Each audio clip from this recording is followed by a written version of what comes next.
Welcome back to the Travsessed podcast. We're your hosts, Kim and Erran. We are healthcare travelers and the creator of, you guessed it, Travsessed. And we are going to be talking on this week's show.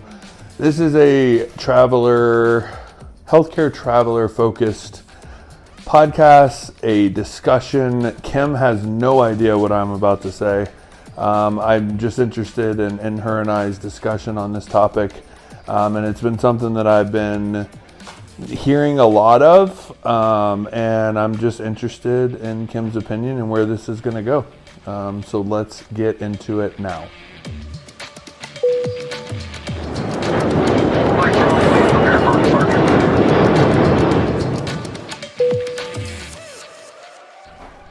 Can I just say that Oh boy. You look like a truck driver? No, not even a little bit. That was yesterday. You remember, I don't know if it was the 80s or the 90s, but where the guys would have those caps, but then they, like, why did I say cap? A hat, but it was almost like a beret, but it would have like a little lid on it. God, what were they called? Like, they were kind of like hip-hoppy. It was almost like Papa used to wear a hat like that. That was his famous hat. The one that we had in his bed. You have your beanie tucked underneath your ears, and it looks really weird. So I just Is it like a Peaky Blinders hat? I don't know. I haven't seen that show, but yes, I can. It's like Mob Show or something. Yeah. Yeah, like that's what I can imagine. Or like Poochie, like a gaucho hat. Yeah. Yes, that's what you're giving right now. Poochie vibes. Okay. So I just wanted to start off with that. All right. Also, can I say that I have zero idea what you're going to bring up? So, zero prepared. So, just want to throw that out there. I don't have any clue where this is going to go. But I just want to start by saying that I booked our flight home. So, we're flying from Colorado to Florida when Erran's done with his contract. And I just realized that that's only 6 weeks away. And I had almost a little breakdown. And it's weird because I'm like, it's not that I didn't know that when your last day was or that we're in January. So it's not that I'm unaware. But for some reason, I was like counting the weeks. I'm like, okay, what date? When are we leaving? You know? And it just hit me. I'm like, we're leaving in 6 weeks. Like, I literally feel like we just got to Colorado. Like, doesn't it feel like, maybe it's just me, but doesn't it feel like we've just gotten settled? Like, I feel like we just moved in. Well, no, I mean, I was talking about today at work, and I was like, I am literally finishing up my 6th week here. Well, right. So I guess when you put it like that. Oh, no, 7th week.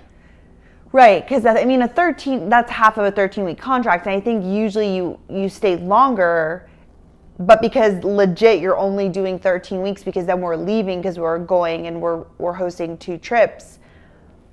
Maybe that's why it feels like it's so much faster, but yeah, I don't know. That just kind of freaked me out because I'm like, I'm not ready. Yeah. Like, I feel like we have so much to do. We're preparing for 2 trips.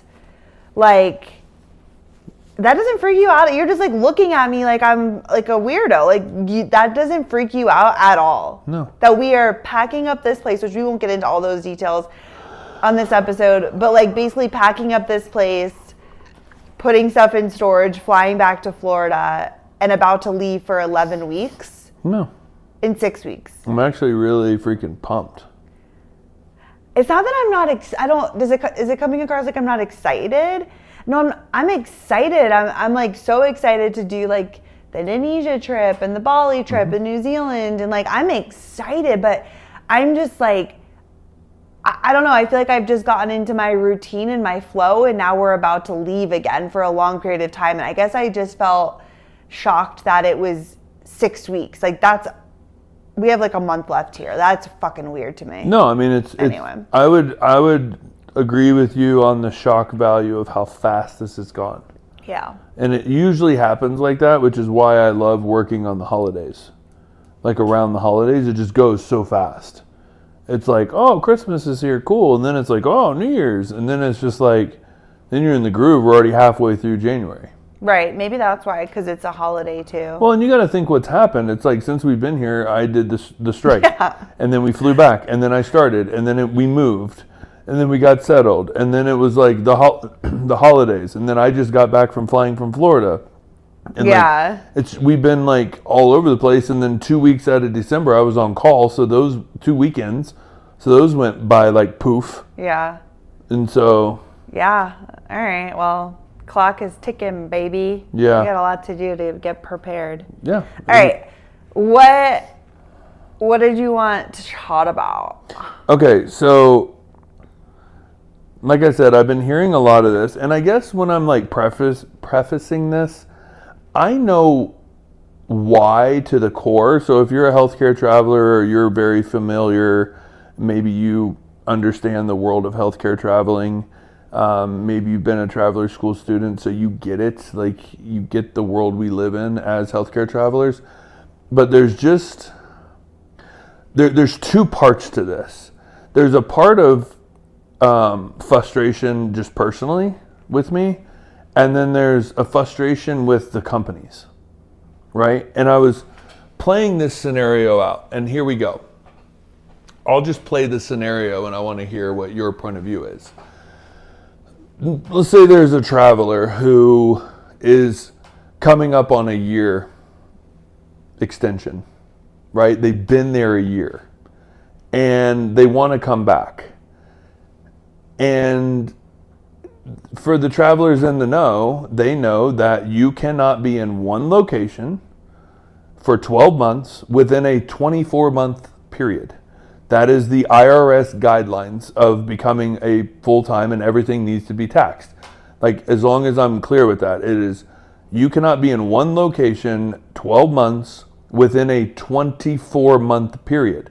So if you've been there a year, guess what? You need to be gone a year, right? Because that's your 24-month period.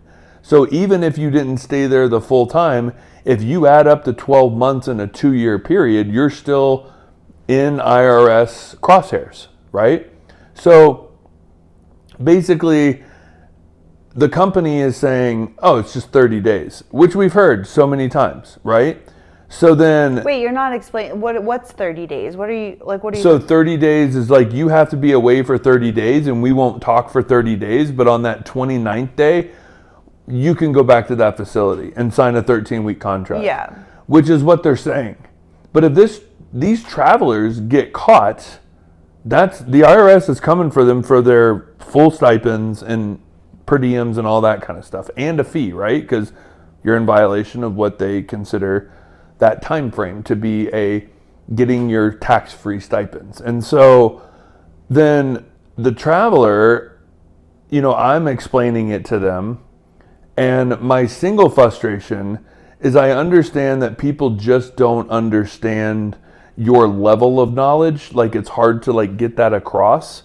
But even then, there's not a lot of listening, and there's a lot of fighting like back and forth. And then there's a lot of like, no, this is what my company said. And to be honest with you, if the IRS comes after me, I'm just going to sue my travel company because they have it in writing that I'm allowed to come back in 30 days. And I'm like, well, that's not going to work. Like, you have to be self-sufficient within yourself. But then it led me, because they said that, it led me down the pipe of like, it's really frustrating for a travel company, right? Because they are considered the experts to a lot of people. A lot of people don't think there's anything to learn, don't think there's anything to know within healthcare traveling to kind of guard yourself, or guardrails, or how to make the most money, or whatever it is. And how many times have you heard, I'm talking to you, my recruiter told me this, so like that's what, like, I don't care what you say, this is what my recruiter told me. And they are held in a high like standard within the person. And I started thinking, like, as a new person, if you don't really know, you're going to believe your recruiter. And I think that's actually quite false. So if something happened, why wouldn't the company be held responsible? If my boss at work put it in writing that said, oh no, you can go to lunch at Chick-fil-A and not clock out, and then I come back and she fires me, Like, no, you're the one that told me I could do that. I trusted you, even though I knew that felt weird. You're my boss. You told me I could do it. Why am I being fired? Do you know what I'm saying? Yeah. So why aren't they held responsible for what they're telling travelers? No, I think that's part one.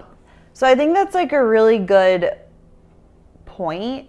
So a couple of things, because I feel like there's like a couple different like buckets. But I think first, like, yeah, it's interesting. I never really thought about it like that, of like, right, like your company. And honestly, when we first started traveling, that was us. We were like, no, this is what my recruiter says. 100%. Like, our recruiter is God. They know everything. Like, and that's all you know, right? Because that is your go-to person, and you're getting all your information from your recruiter, right? Unless you're seeking outside sources, right? Like this podcast or our course or other communities of travelers, right? Where you're like learning different things.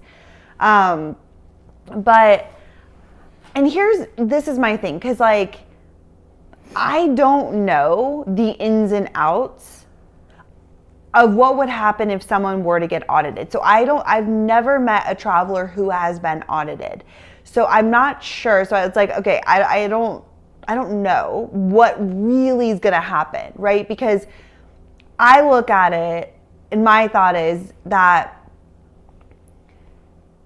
these companies are setting rules based off of knowledge they have within how that tax law, whatever, works, how all of it works. They don't Not necessarily. Yes, they don't just come up with like, okay, well, whatever, let's just do this one thing. Obviously, they have smart people, they have lawyers, they're making rules based on what they believe. This is my opinion or my thoughts of what they believe they would like, quote unquote, get away with, right? Of like, because it's all gray areas, right? It's not 50 miles. It's not like, we know that, right? So, but the company says 50 miles. So do you want to cut me off because you keep looking at me and doing things? So like, do you want, you asked All me. I just wanted to say was that one's pretty transparent. The 12 months in a 24-month period. It's pretty transparent. Right. But like, what I'm saying is that the IRS, but that's not like a hard and fast rule. It's not. And even like Joseph Smith, who's a travel tax guy, he talks about like, well, you technically, if you're in one place, you should leave. You know, if you're in a place for, 9 months, you should leave for 9 months. You're in a place for a year, you should leave for a year. Like, kind of playing this safe game so there's never any like red flags, right? But there's not like concrete, this is what it is rules. There's like gray areas. So my opinion is that the companies are making these rules to give to their travelers based off of them doing their own research and their lawyers and all their people coming up with guidelines that they feel keep their company safe, like, right? Which then in turn keeps their travelers safe. So I don't think they're just coming up with this arbitrary bullshit to just say it. And they're like, fingers crossed, guys, hope we don't get in trouble. Like, they obviously know what they're doing. So whether or not that is completely true or not. So I guess what I was saying, if they were in an audit, right? And how deep is the IRS getting into, well, you stayed 1 year and you left for, 40 days or whatever and came back. And she's like, well, my company said 30 days. Like we don't know. We've never talked to anyone who's gotten audited where they're like, well, that's not true. Like, this is what's going to happen. Like, I'm not really sure, because I know travelers get pulled in because the companies are getting audited, Not right? always. Well, right. But I think probably most of the time. So I don't know. Like, I think it's a really good point, because it should be like, if I am taking a contract and my company told me I have to be within 50 miles, but the company also does tell you can't live at your fucking tax home and go back and forth. So like, why are we talking about 50 mile? I'm specifically talking about this 12-month thing. So the 50 mile, I mean... No, that's not your broad question was why these companies are, giving these rules to their travelers, but technically those aren't like IRS rules, so shouldn't the company be held accountable? Okay, well, so I'm saying the 50-mile rule because that's a very like... Well, let's streamline this to the 12-month thing. Because number one, according to two very, very reliable sources, their blogs and their frequent asked questions on their websites said, and I quote, according to the IRS travel specialty guidelines, in order to continue to collect tax-free stipends, you cannot be in one location for 12 months, longer than 12 months within a 24-month period, according to the IRS guidelines. So that is not just I don't know, this seems fine. Yeah, well, I don't know then. Because I know that if you stayed in Colorado, full on, whenever, I don't know your first day of your contract. December 2nd. Okay.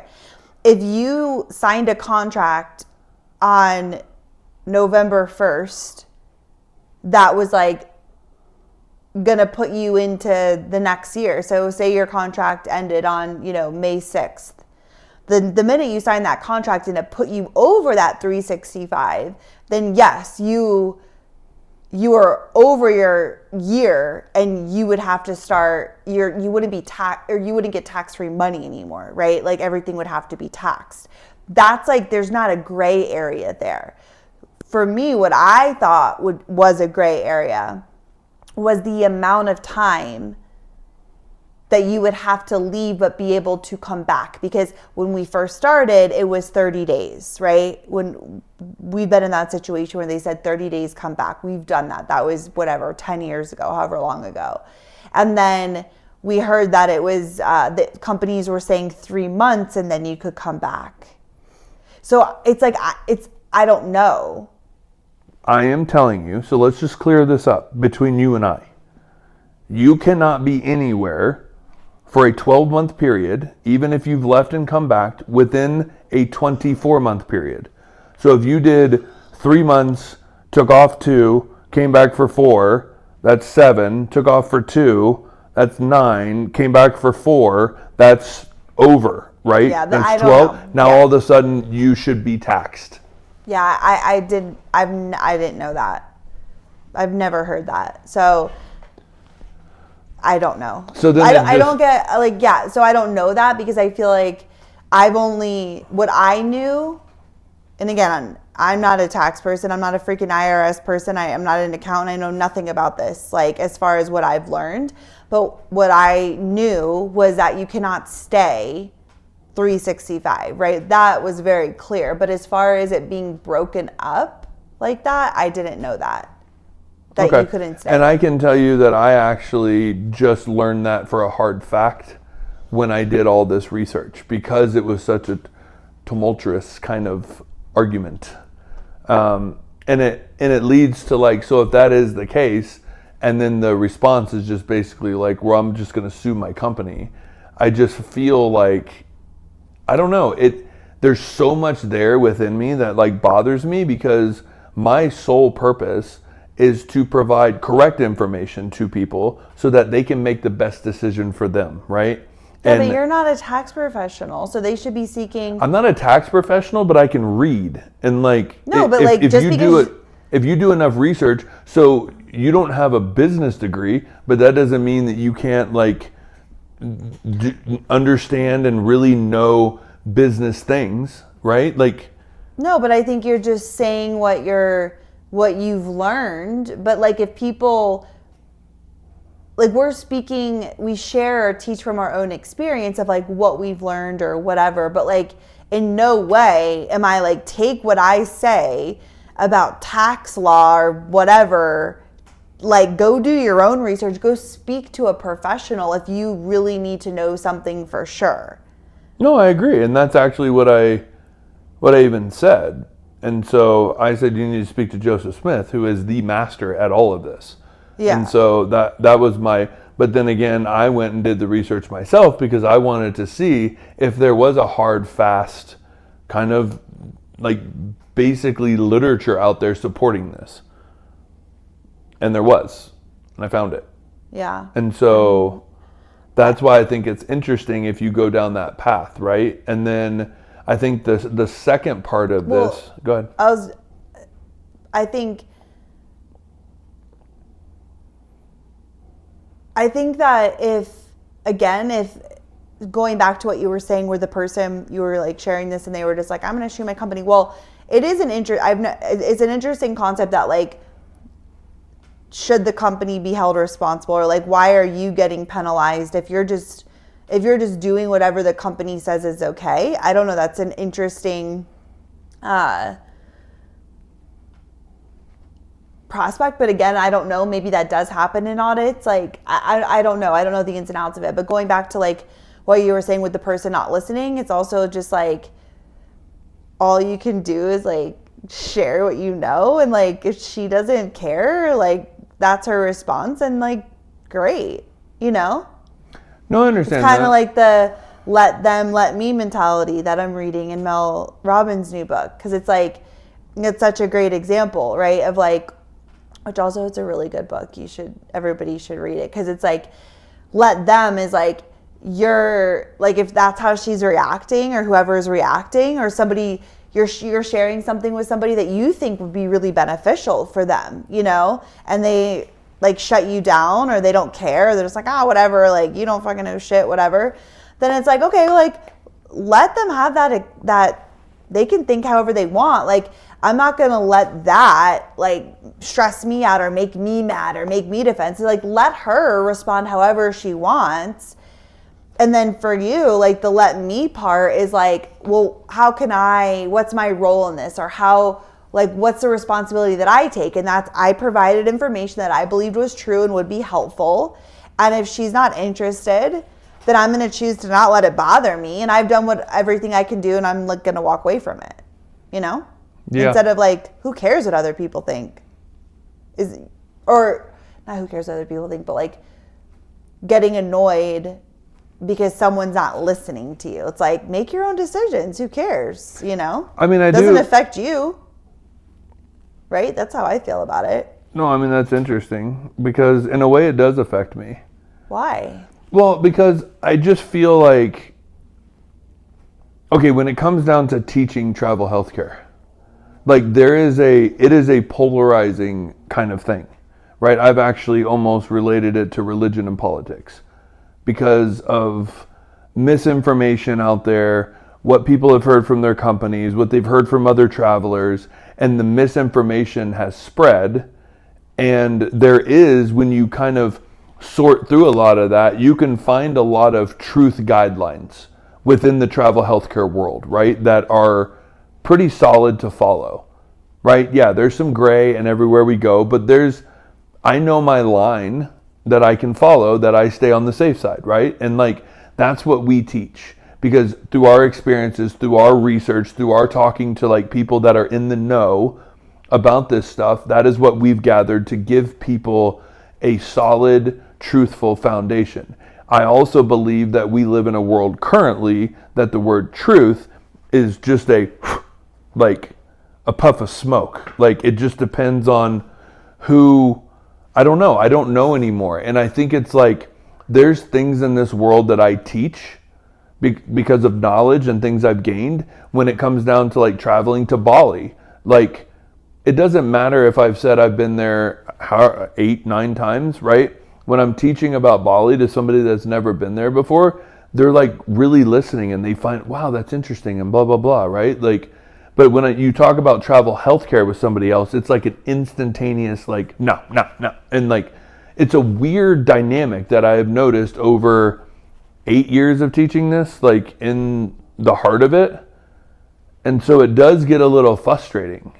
But that's where you say, like, you take responsibility for how it's triggering you or how it affects you. And instead of letting it like trigger you, you're like, all you can do, all any teacher can do is like teach what they know to be true, and share it and like hopefully add value to other people's lives or experiences or make it easier for them, whatever. But like if somebody isn't interested, then okay, great. Then you keep moving on your life and do your thing and like you walk away. I mean, it's like if you were in like a battle with somebody with politics, it's like why are we so defensive having to prove I'm right, then you're right, then I, like who cares? It's like all you can do is like share your piece or like something you believe to be true, have an open mind about it.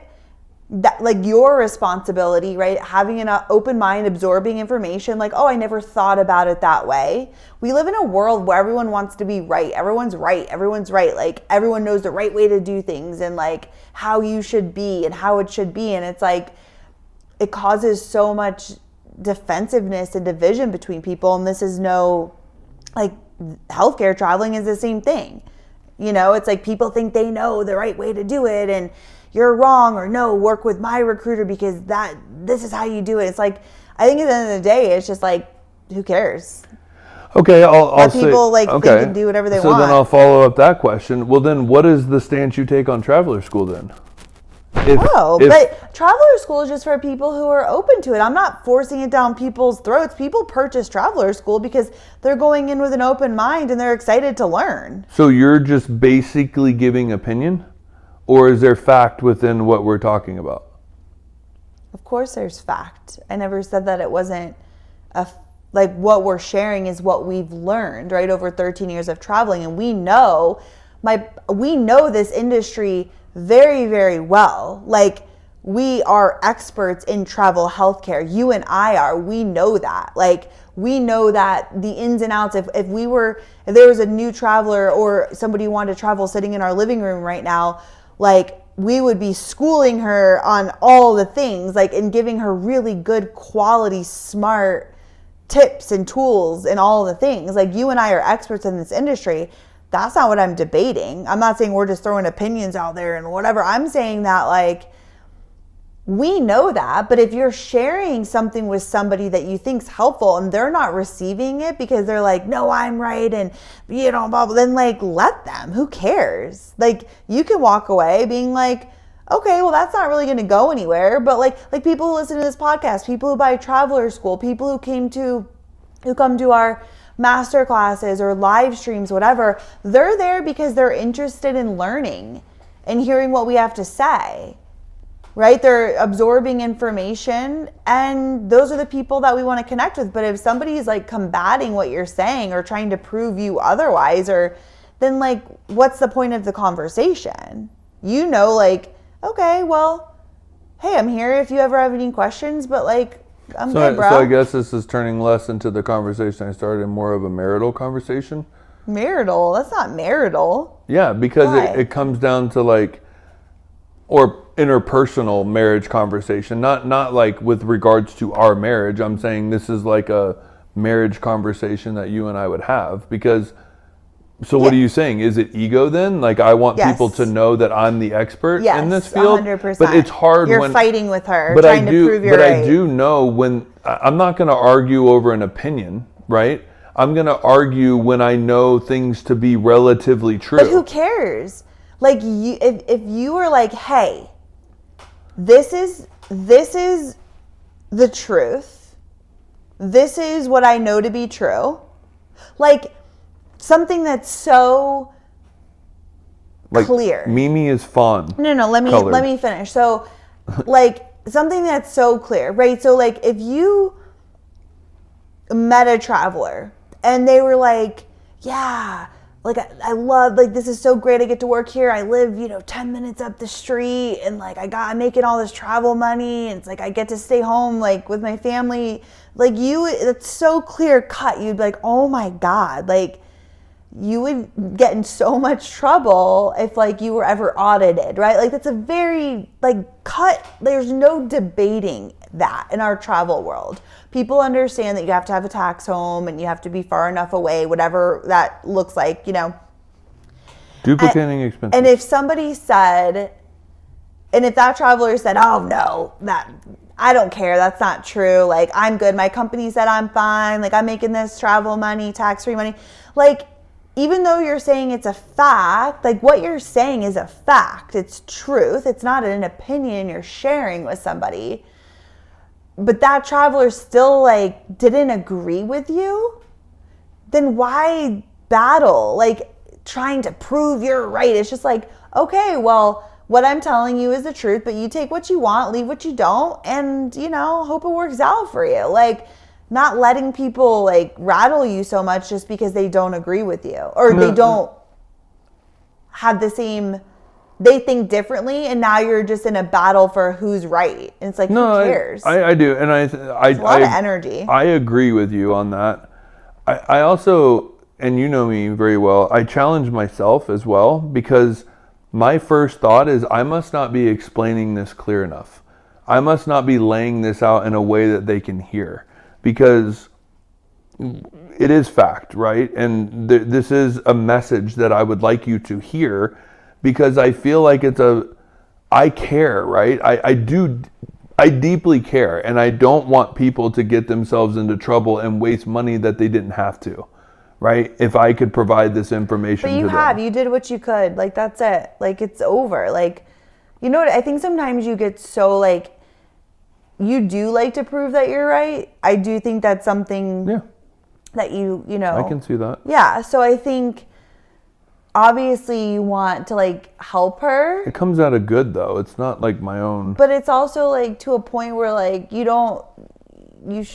there's not, like, you did what you could, but, like, what? Don't bang your head against the wall about it. Like, yeah. Like, who cares because I feel like you just want her to know you're right.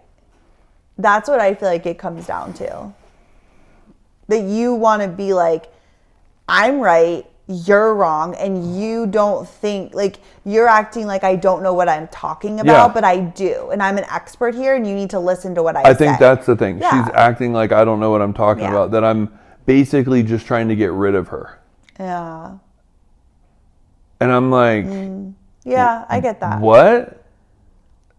And that's what kind of led to a little kind of an elevated, heated conversation. When she said that, I was just kind of like, I don't personally give two shits what you do personally. Like, honestly, I don't. I don't really care. I'm just trying to give you the information so that you can make the best decision for you. And there was like a comment thrown up like, well, according to Erran, and I was just like, whoa. And so it kind of just already like got the time bomb ticking. Just like, according to, like, the way it was said was very backhanded, according to Erran. Like I'm just throwing something out. You know, it was just very condescending. Yeah. And I was like, for somebody that has really devoted their lives to learning this stuff, that was a backhanded slap. And I don't know. I was just like, damn, dude, I'm like trying to do a good thing and you know, offer like the stuff that I know. And like, I don't know. It's kind of interesting. And I've run into that a lot with travel healthcare. It's really interesting. Yeah. No, I get that. I see why that would be like triggering, because you're just like, dude, do you even know like what I do? But also that's also just like trying to prove, and it's like, who cares? Right. But it also comes into the fact of like the just undertone of this industry is companies are always right. And then it's everything else, right? And there's just this like, and that's good that there's trust built up, but in a weird way, right? Like, if you represent a company and you tell a traveler, they're more ears, right? Oh, like, I mean, how many times have you heard, my company told me this, I asked my recruiter, they said this, when you've been like talking to people, and it's just like instantaneously, they're the ones that are right. Yeah. And it's just, I don't know, I find that topic interesting.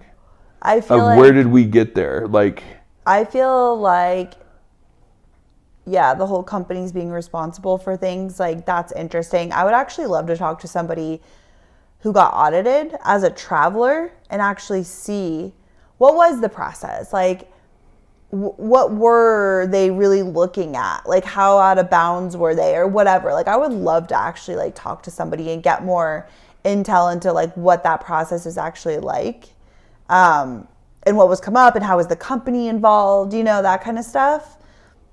But yeah, I think healthcare workers in general, I'm just, I guess, like, what's the word? Not simplifying it, but categorizing it, okay. I guess. Where, like, obviously not everybody falls into this category, but it does feel like healthcare workers in general tend to be a little bit more know-it-alls, or, like, opinionated, or they think they know what's best. And questioning. Yeah. Like, I think it's kind of a through line in our industry. And maybe because people who work in healthcare, like, the nature of what we do, like, you gotta, like, you have to, like, think on your feet. You have to be, like, thoughtful, smart, like, make decisions, be opinionated, like, have to know your shit. Like, so maybe it's just part of a personality trait. True. And it's protective. Mm-hmm. Well, and I think we even had a big joke about this in Nepal. Remember, with our guide on the ground? He was kind of like beating around the bush, and we were like, shoot it to us straight. And then we would almost like, we would ask questions to get information better, because we're not just going to take the first thing they say. And then he would say something and you and I would be like, that doesn't seem right. And like, we've never been in Nepal before, but both of us were like, no, that doesn't seem right. It seems like he's just feeding us a story. And then I was like, I don't think he's ever dealt with a whole group of healthcare workers before, because I mean, that's just in our nature. I mean, how many times does a doctor order something and you're just like, no, like, yeah. Why did you order this? This isn't like the test that should be ordered. This is this, and you explain it, right? And they either say, screw you and do it, or then you're like talking to your rat or talking to, it's like, we're going to keep going. We're not just going to take no for an answer. Right. I think, I'm naturally a question. So is that because you're a healthcare worker, or is that because that's your personality? No, but I think a lot of people go into healthcare have, similar personalities. Yeah, like there is a type A-ness that is required. Not everybody, like, that's true. Obviously. But, and I don't know, is like, does the job kind of form that in you, or are you already that going in, right? Because you do have to have that sort of a personality, like, to work in the industry that we work in. But I think I question a lot of things. But at the same time, it's kind of interesting, because I feel like, I guess, two things can be true, right? Like, I do question things. Like, I don't just take what people say at face value. Like, I'll like do my own research, or I'll like look into things and kind of like gather information and stuff, or like I don't know. But then there's also other people where, like, if I am for instance, if I was like wanting to travel, and I like met a seasoned traveler, and I was like, oh my God, like, what do I do? Blah, blah, blah. Like, I would like be taking notes on like everything that they were like teaching me, like wanting to learn. Now, granted, would I go home and do my own research? Yeah. But even like courses and stuff we watch, like, I was going to say, like, I'm like, okay, cool. Like, I believe what they're saying. But that's actually not true either, because I'm very much of like, take what I want, leave what I don't. Some things like don't land with me, where I'm like, I don't know if I like necessarily agree with that, or maybe I have more questions about it. And then there's other things that I'm like, oh yeah, like this is it, so I don't know. Like, I think in general, maybe I question things more than I do. Yeah. You question things more than I do. Yeah. And so 100%. I mean, that's why I actually stopped watching courses on my own, because I would get all excited about something and I'd try to teach you and you're like, yeah, no. No. That's not that I wouldn't want you to teach me, but I feel like we're all so different in the way that, like, you'll take something like step by, like, so like to the act, like anything they say is like you do it exactly, like, where like I am more discerning, where I can like see what would work for me, and other things I just don't, or I don't agree with, because I just think like that. Yeah. Yeah. I mean, I'm also very picky about the sources I listen to.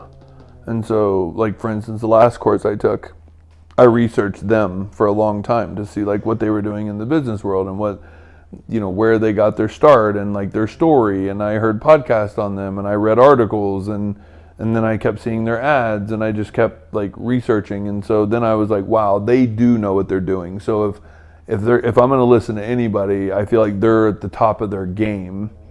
So then it becomes like, I want to follow all their steps. Well, right. But even within their steps, right? Like, you're evaluating it of how does it apply to me, right? So, like, you're taking, like, okay, well, I can take what they're teaching me and, like, take what I think will help me or, like, makes sense or feels right in me. And the other stuff is, like, doesn't. You know what I mean?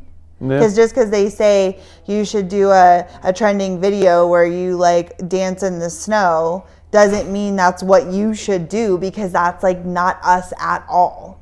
I did a video where I stuck my face in the snow. I know, I actually shared that on the story today. It was hilarious. Was it still there? Was what, Sarah? I think it's still there. I didn't look, actually. I think it's still just straight up my face. I didn't look. It needs to be softer snow, but yeah. Yeah, that was ice. Yeah. Just straight ice. Like, you put your head in and it didn't even go into the Well, I mean, a little bit. But anyways, I mean, you said there was a part 2, but I don't know if we covered. We did. I said the frustration that I've been having around, like, I feel like I teach something that falls on deaf ears a lot in a large group, right? And it's like, I don't know. I feel like, I think you should read Mel Robbins' new book. No, I know. I get. I'm telling you, it's like such a. I think everyone should read it. It really is a game changer, because it's like, it's not your responsibility how people, like, respond. Who cares? Like, don't let those kinds of things stress you out. I get what you're saying, but I think also just. Do you though? Can you repeat back, like, so I make sure that you get what I'm saying? Because. So, you're saying that. Yeah, because you tend to do this in conversations. What? Like, I get what you're saying, but, like, and then you, like, have the opposite thing to say. Instead of, sometimes I wish you would just be like, dude, I know, I get it, it's frustrating. But I don't feel the same way you do. That doesn't frustrate me. I don't care. Okay. Well, then, on a second note, just repeat back to me what I'm frustrated with. Okay, I will. And every time you ask me to do this, which I will say I do think is a very good tip, because if you're in a conversation with somebody, because I think a lot of times you aren't actually hearing what the other person has to say. 100%. So, but anytime you've asked me to do this, I've always nailed it. So I just would like to throw that out there. Let's hope that this isn't the one time you don't. What I'm gathering is you're feeling frustrated because you feel like you are an expert in this area and you've put a lot of time and energy into learning 13 years and you know your stuff, and you feel like when you're sharing that with somebody that and they don't believe you, or they just think like you don't even know what you're talking about, like, instead of actually listening to you because you know you're an expert, and it's almost like you feel disrespected in a way, or like not disrespected, but like, what's the word? But it just like pisses you off that you feel like you're sharing something that like people just aren't taking in, and you don't know why. Like, is it because you're not explaining it correctly? Is it not coming out right? Does it sound like you don't know what you're talking about? Or like, why are people not receptive to what the knowledge that you're sharing? Because you feel like it's valuable and you're being met with like resistance versus like, oh, that's helpful, thanks for sharing that. Yeah. So is that correct? No, it's good. That was good. And I think it led me to just like the underlying frustration too is, again, like the fact that it's really hard to differentiate myself personally. And this goes from explaining why I'm even explaining this. from us that has just spent 13 years learning from recruiters and companies that technically didn't know what they were talking about and have taught me all of this stuff, to what it is that you and I have put a lot of effort into learning, right? And that's hard to get that across. Again, I totally understand what you're saying. I just think it's coming from like a more like ego provey place than just letting it go. Well, I tend to, that's a downfall of mine. Yeah, it is. It's definitely something you could work on. So I feel like I don't experience that with like you do. I can see what you're saying and I can feel that, but I would say like I don't normally feel that way. Actually, that's not true. I can be very provey in other areas. Okay, that's actually a lie. I was like, wow. Okay, let's say that category. Because yes, you're right. In a lot of other ways, I definitely want to prove my point. So, especially when you know something to be 100% true and somebody is blatantly saying stuff and they're quoting stuff that you have already read is debunked or not true. Right. You get very defensive. Stern. No, you're right. And you have that heels in the ground way of closing an argument that is just like, whoa. That's true. So basically, I just don't experience that in that category. So. Which is. But you do. So that's what we're talking about. So basically, I'm just like calling, what is it? The pot calling the kettle black? Yeah. Okay. But I will say that is something, and you know this, that I have been really wanting to work on. Because I feel like even in, like my sister and I, like we'll debate, even the four of us and her husband, like we debate. Like I like a fun, debatable kind of a conversation.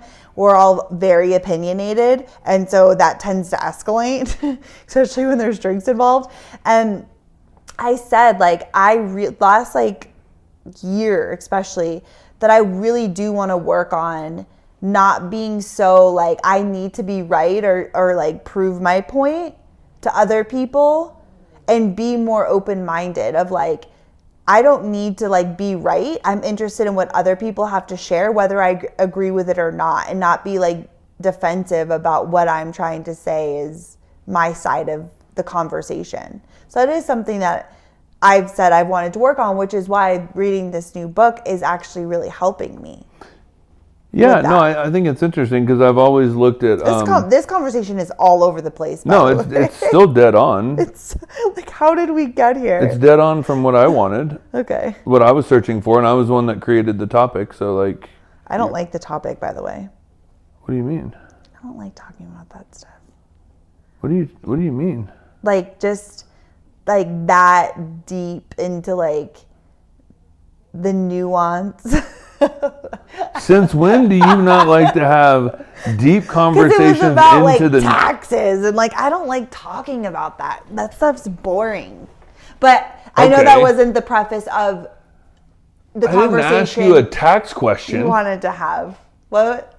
I didn't. It had nothing to do with a tax question. That was the vehicle that carried me to like the undertone of what was going on. No, I know. And I think it's funny because, you know, it's one weird topic that I've always looked at that I've never understood. What? Maybe it's because I've never been a part of it. But, like, you know, there's, like, debate teams. Yeah, I wish I would have been on one. Yeah, you should have. But, like, how do they declare a winner? Because, I mean, technically, right, like, you have to have a proven ground of fact. And honestly, isn't most things you could argue... Well, like, is perceptive. It's all, it's all. I feel like. I mean, that's a good point. I feel like it's subjective. I mean, look at the freaking Olympics. Like, even the scores they're getting, I feel like it's still subjective. Like, right? One. What are they called? Judges. Judge. They're like giving an 8, and someone's giving an 8.3. It's just their perception. I mean, obviously, I know they're looking at specific things. It's not just like, oh, I like her, you know, whatever. But leotard? Yeah. Leotard. What a weird word. So I understand that they have guidelines they're following, but at the end of the day, it's still, like, subjective. So I feel like debate, it's like, well, you're the winner. Well, why? Well, right, and we've even talked about with food competitions. Like, how is that not based off of, like, if somebody served you a plate and they mixed, like, ketchup and mustard together and they put it on, even if it was the best thing in the world, you would say it was, like, horrible. Yeah, because I don't like it. Or if they served you, like, chicken on a bone, you'd be like, this is horrible because I had to pick it off and I hated it from the minute I got it. Mm-hmm. So I don't think you could be a food person judge, but I also think even from my own person, I eat anything that's in front of me. And you think everything's good. Yeah, but I also... You were eating pizza out of the garbage can and saying it was delicious. Since when? You did that one time. Remember? And I was like, did you legit... Well, because you threw the box away. Or it was cookies or something. No, I never ate cookies out of the trash. You were eating something I've never eaten... And I caught you red-handed. I was eating the pizza that you just threw the box away in our household garbage. The slice was legit at the bottom. It was not in the bottom. I didn't, like, rinse it off. You did. No. So, yes, you would be like, this is so good. Everything would be That's so good. not true. What I'm saying is I still have perception of what I think is, like, really good. Okay. So I guess that's away from, like, debate, but, like, because debate teams debate, like, I don't know. I've always wondered that. So, like, that's what I'm saying is, like, I like to have deep conversations and I like hearing other people's opinions. I think when people start to go into, like, I believe this to be fact, then it starts to get, well, we're not really having a conversation. It's now becoming, like, more of an argument, right? It's more of a stance. It's always when it becomes argumentative is when it's, what did you just say? Sorry, I'm blacking out. I'm so when hungry. Somebody starts basing their opinion into fact. Oh, yeah. That's when it becomes argumentative. But then who's to say that my facts are right or your facts are right? And that's why it's like you stay away from that. But then again, there are certain things in this world that, like, who cares? For instance, what I'm talking about now, there is some fact to what I'm saying. Right, but I think when we're talking about conversations with people that aren't factual, they're just, most things are sharing opinions or like, hey, this is how I think about something, but that turns into like, this is fact. That's where the problem is. Right. And I do that too, where it's like, instead of just being like, wow, I completely have felt differently about this situation.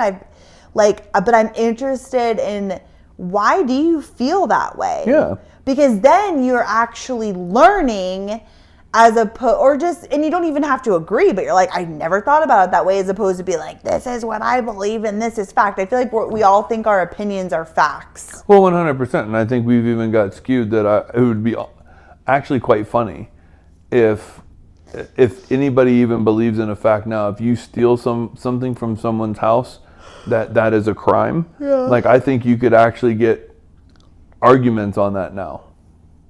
With like, well, you know, if it was this or that or this or that, and you're just like, wait, what? That's always been kind of factual. You can't go into somebody's house and take something that's not yours and it not be called stealing, and it can't not punishable by law, right? Like, it's just funny. I just feel like things have gotten skewed, and as you get farther away from the center of what, you know, we've grown up on, it's just kind of even more skewed. Like, so what are we circling back to? How are we ending this? I mean, I was just saying, like, this was like, I wanted your opinion on this, and in a way I kind of figured you would have a meh opinion of just like, it doesn't bother me at all. But I think it's interesting about the companies being liable if there was any issue. If the traveler is just doing what the companies say, then they should always be protected, and maybe they are. I agree. Maybe they are. I don't know, to be honest. And in like an audit, and then I did understand what you were saying, and I did circle back to that of being like, oh. No, you understood what I was saying. I knew that you would feel a difference, but I wanted to see if maybe this situation was different. I think it's actually interesting because I think this is it too, is that this particular person isn't just somebody random that you're talking to, like that you met at a brewery, at a meetup. she thinks that you have a special interest in this. And I think that's the zinger. She thinks that you want her gone, even though it doesn't matter. No, she's actually helping me out by returning. That's what I mean. So that's why I was just like shocked. Yeah. Like, what do you mean? Like, I can't come back if this doesn't work. So I want this to work, but maybe there's a little bit of guilt in my, of like, she's doing this for me, and if she gets caught. I mean, I think, yeah. I think it's an interesting conversation. Let us know what you think. Like, as far as I wish there were like comments that we could like interact, because like people will like DM us and stuff, which I like, but like on like podcasting should have some sort of a comment. I mean, there's reviews. Oh God, can you imagine nowadays? But it's not a comment. Jesus. Yeah, but like, do you think healthcare workers in general are like a different breed, like a more you're giving me the eye, so you think. Yeah. But I'm interested in what other people think of, just because we said are healthcare workers in general type A, opinionated, questioners? Like, is that kind of who we are, or has the job shaped us into that? You know? So What came first? did our chicken or the egg, did our personalities draw us into healthcare, or did healthcare turn us into this?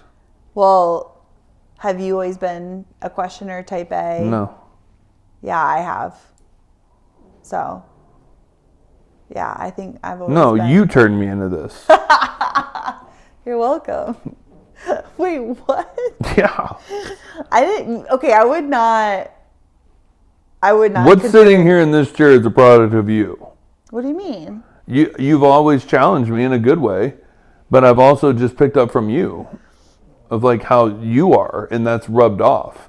And I think there's some really good to it. Yeah. I also think so. they can be pretty like jarring at times too. What? I don't think I'm that.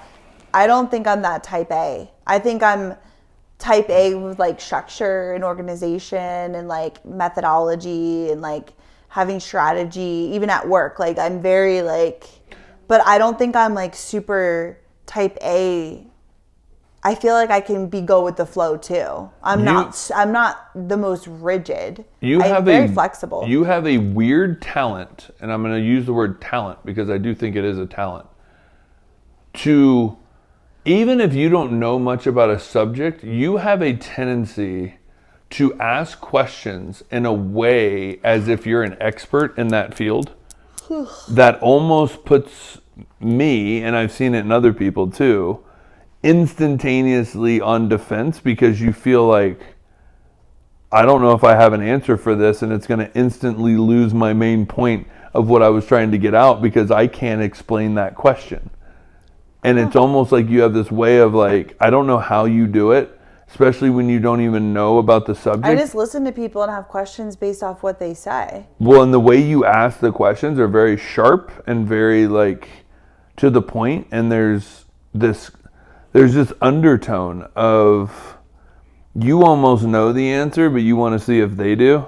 And that's not, I know you, and that's not even what you're doing, but it has a way of coming across that way. I don't think that's type A. I don't type. That's a weird. That's type K. We were just we were literally just talking about whether we were like type A individuals, which is now spun into you saying that I question people with like a sharp tongue. So like, I don't know how we ended up here. I don't know. There was a lead to that. I don't know. I can't see that I rubbed off on you. Like, oh yeah. Okay. Because you were saying, yeah, because you'll ask me those person. Questions, and then like I've learned that like, wow, like we're talking about two different and things. You've even said I said that healthcare did not shape me, you did, and so I didn't feel like I was a question asker, kind of interest, like diving in. I just kind of was like, okay, cool, like whatever, like no big deal. I don't think you are still though. That hasn't changed. Oh, you still think I'm like, eh? I don't know. I don't think you question a lot. No, I don't. I think you're very, I would never say you're like a type A. Like, so you're kind of when it comes to health, I think a lot of healthcare workers are. I wouldn't say you're type A, but I think you are very like organized and strategic and like focused, like with your job, right? So is that considered type A? Like, No. I don't freaking know. No, I ask a lot of You're everything not that I rigid. You're very flexible. Well, no, that's it. But I can tell you, anytime a doctor explains something to me, I ask why I'm doing that, so then I can better understand. Well, there you I'm go. also not somebody that just like takes no just because. Like, I need an explanation on why that is not a thing. Yeah, that's actually very accurate. Yeah, I guess you do question things. You question things when they actually really matter to you. I think in general, you're a very flexible, easygoing person. Like, I could, like, literally right now at 6:30 on Wednesday night, and I could be like, well, you're on call, but let's just say if I was like, hey, like, you want to, like, screw the fish, like, let's just go, like, grab dinner, and you'd be like, sure. Yeah. Where I would be like, No, I made the fish, and we bought the fish, and I marinated the fish, and we're going to eat the fish. yeah. But I can also be, like, spontaneous, but I wouldn't say that's more of your nature. Okay. All right, I think we've lost it. Well, you can't just throw a bomb. Like, you literally just took the conversation in such a different direction. What? I don't feel like I did. I don't know how we got here. This was the most hodgepodge, all over the place podcast we've ever done. No, I thought it was right on topic. Okay. I actually completely disagree. Great. I think we covered a topic in a way that you and I basically sit here and cover topics in a real way. This All is over like, the place? Yeah, this is no different than a conversation we'd have over dinner. Oh, 100%. Right. Yeah. No, I know. And I feel This is like why we talk. I feel resolved with my topic.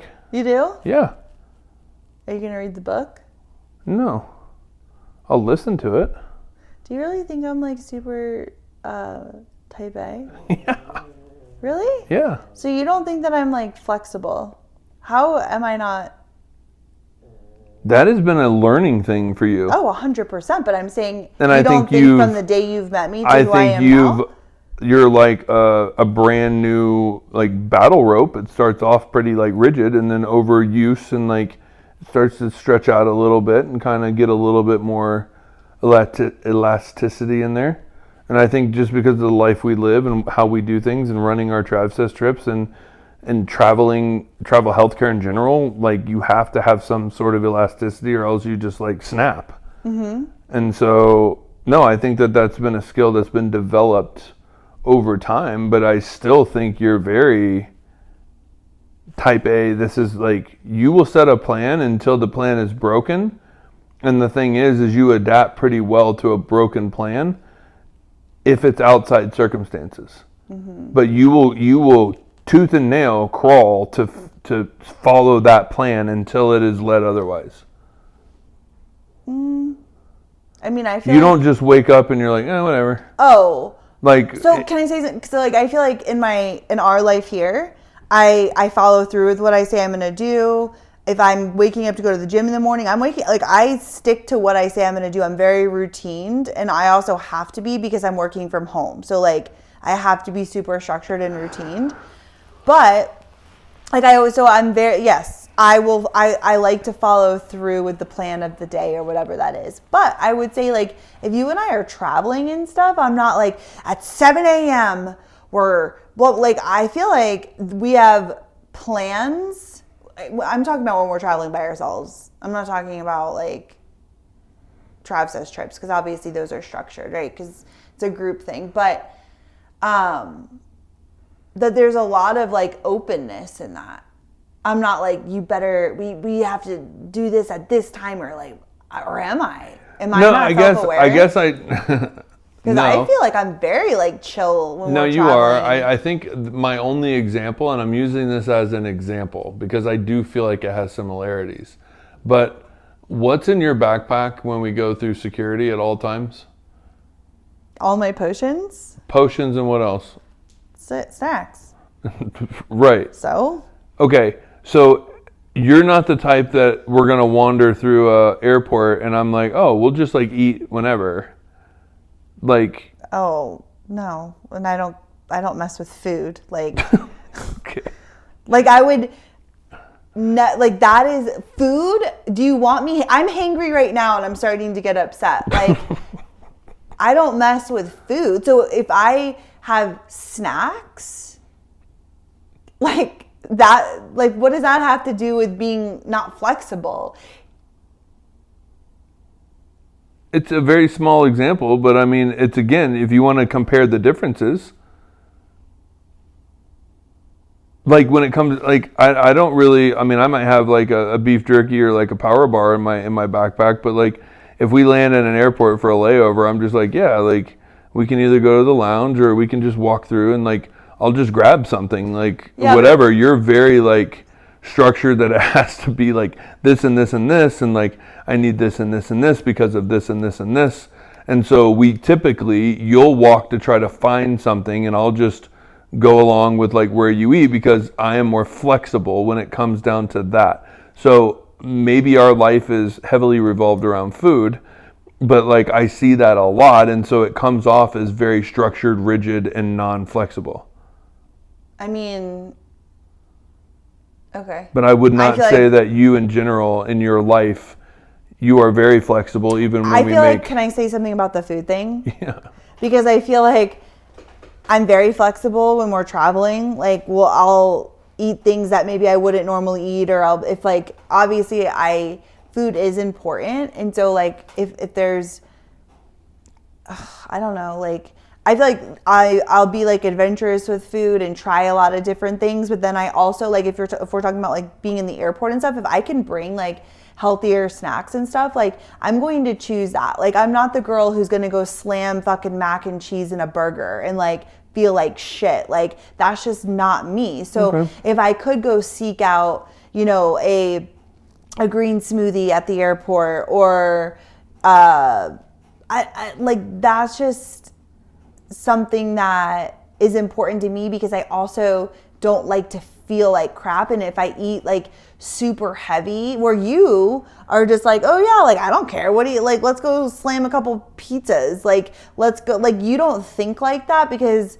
it doesn't, maybe you don't feel bad or whatever, it doesn't, you don't care, but I do. So like I feel like I'm flexible within reason, but I also, if I can supply myself with like I'll bring if we're going on like a domestic flight, like I'll bring like a lunch or something, because like I like to feel good. You're always like, you want your peanut butter and jelly now? Yes, and you're like, no, I don't freaking want this. But no, I guess you're right though. You are so in general I'm conscious, flexible, but you are overly conscious about what you do. So it's a different type of thing. I'm exhausted from this conversation. Okay. Let's move on. All right. Okay. Because I feel like we could go on and on and on. Right? We're good. Okay. We're over the hour. We can circle back another time and like on this topic. No, thank you. No, because I'm gonna come back with notes. Okay. Oh, wow. Well, because I'm not. What, notes to roast me? like what? No, like I wish I would have had time to actually think about how I felt about that. Wow, type A. No, I'd like to even think about, I don't even know what that means. You know, like we all throw that term out there, but I would actually like to have more thought about how I feel about that. You know? Sure. And like evaluate how I how I really am versus what I think I am, I guess. Yeah. So. I mean, does flexibility fall under like improv? Oh, I'm not good at that. Well, that's what I'm saying. Does that mean, Yes, I'm a preparer. Oh, are you kidding me? Like. But I'm saying, can you compare those two things? Is flexibility the same as being able to improv, right? Like, because. No, because I'm an over-prepared. I know for a fact to never put you on the spot. Oh, what do you mean? We always have conversations all the time where we're back and forth on the spot and like. But if I'm like giving a speech, or like I'm an over preparer by nature, like I prepare everything. I want to feel over prepared, then I feel more confident, or I've had time to think about something. I don't like to just be on the spot and to have to form a quick opinion. I like to think it through. Kind of like your best friend Dill in the whole world. Oh my God. So, yeah, I get it. So embarrassing. I get it. Preparing is good. And Yes! I agree with you. But All to a right, certain extent. So I got to eat. Let us know Where's my if phone, you by have the any way? thoughts. It's right here about Oh, healthcare geez. workers and being type A, and if you are, if you're not, if you're like, Totally. it's riveting. I mean, you can literally write us, and I want to hear your opinion on everything that was discussed.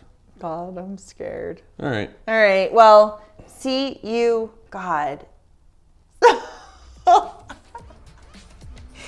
didn't mean to say that. What? See you next Thursday, but I don't know why I said God, because I was thinking like I was gonna say something else. Go Can ahead. I just cut you off? Bye.